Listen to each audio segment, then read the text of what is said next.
हाँ पापा, दादी ने माँ को मारकर यहाँ दफना दिया है, लेकिन माँ के पेट में हम दोनों हैं। हम अभी जिंदा हैं, हमें निकालिए पापा। मोहन ने तुरंत मिट्टी खोदनी शुरू की और फिर सरला की डेड बॉडी को निकाला। कोई मायावी शक्ति के कारण सरला अभी तक जिंदा थी। तुमने मुझे बचा लिया, हमारी बेटी को बचा लिया। मोहन तुरंत पुलिस के पास गया और पुलिस ने केतकी और जानकी को अरेस्ट कर लिया। 9 महीने बाद सरला ने 2 जुड़वा बेटियों को जन्म दिया और उसके बाद वो सब खुशी खुशी रहने लगे। बैंगन ले लो, बैंगन, ताजे ताजे बैंगन ले लो। मोहन बैंगन की खेती करता है और बाजार में ताजे बैंगन बेचकर पैसे कमाता है। आजकल बाजार में बैंगन का भाव अच्छा चल रहा है, इसीलिए मोहन की कमाई भी ठीक ठाक हो जाती है। आज मोहन के सारे बैंगन बिक गए। उसके पास 100-200 रुपए ज्यादा आ गए।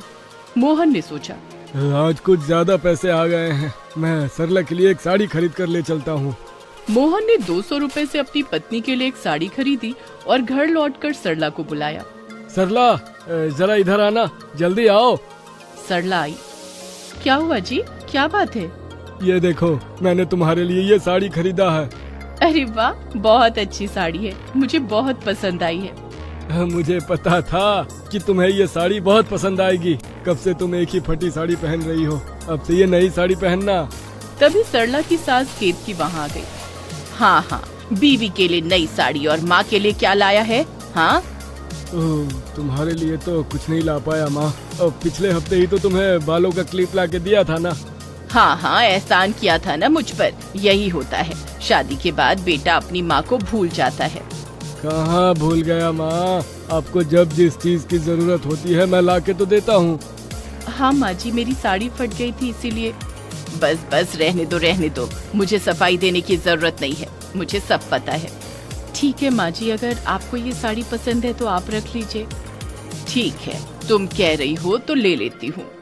ये बोलकर केतकी ने सरला से साड़ी ले ली और वहाँ से चली गई। सरला दुखी हो गई।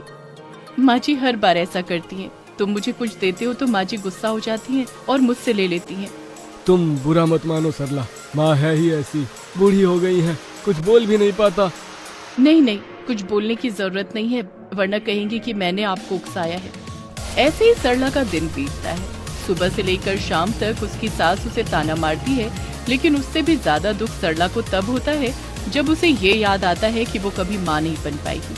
उसकी शादी को 10 साल बीत चुके हैं, लेकिन अभी तक उसे बच्चा नहीं हुआ। डॉक्टर ने भी कह दिया कि सरला की बॉडी बच्चा पालने के लायक नहीं है और इसी को हथियार बनाकर केतकी उसे सुनाती थी। 10 साल हो गया, अभी तक मुझे एक पोता नहीं मिला। कम से कम एक बेटी भी पैदा कर देती तो चलता, लेकिन तुझसे तो वो भी नहीं होता। बांझ औरत कहेगी। ऐसा क्यों बोल रही है माँ जी, मैंने जानबूझकर तो ऐसा नहीं किया ना। चुप रह, तुझे इस घर की बहू बनाकर मैंने अपनी जिंदगी की सबसे बड़ी गलती की है। मनहूस कहीं की, जा जाकर काम कर। ऐसे ही सरला पूरा दिन घर में ताना सुनते हुए काम करती रहती है।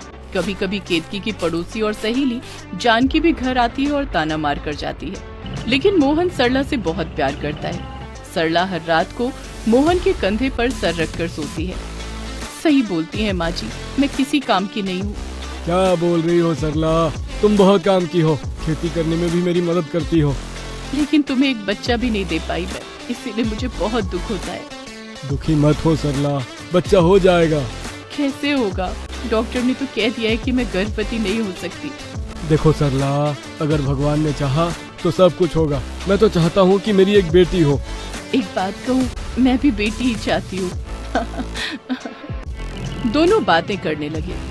अगले दिन मोहन खेत पर जाकर देखता है कि उसके सारे बैंगन के पेड़ मर गए हैं। अरे ये क्या हुआ, मेरे सारे पेड़ मर कैसे गए? हे भगवान, मैं तो बर्बाद हो गया है भगवान, अब मैं क्या करूं? किसी कीड़े के अटैक से सारे बैंगन के पेड़ मर गए थे। मोहन दुखी होकर घर वापस आया और सब कुछ बताया। केतकी और उसकी सहेली जानकी भी वहाँ मौजूद थी। उन्होंने सारा इल्जाम सरला पर डाल दिया। मुझे तो पता था कि ऐसा ही कुछ होगा, घर में अपशगुनी बहू जो है। हाँ हाँ, सही कहा जानकी तूने, बांझ बहू घर पर रहेगी तो पेड़ मर ही जाएंगे ना। माँ, आप दोनों फालतू में सरला को इसके बीच में क्यों घसीट रही हो? तू चुप रह, अब तो मैं तेरी दूसरी शादी करवाऊंगी। नहीं, सरला के होते हुए मैं दूसरी शादी नहीं करूँगा, कभी नहीं करूँगा। सरला रोते हुए कमरे के अंदर चली गई। मोहन भी सरला को मनाने के लिए कमरे में चला गया।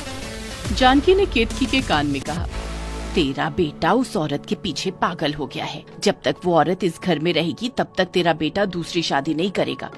तो क्या करूं मैं? मार दे, सरला को मार दे, उसमें मैं तेरी मदद करूंगी। दोनों सहेलियों ने मिलकर प्लान बनाया।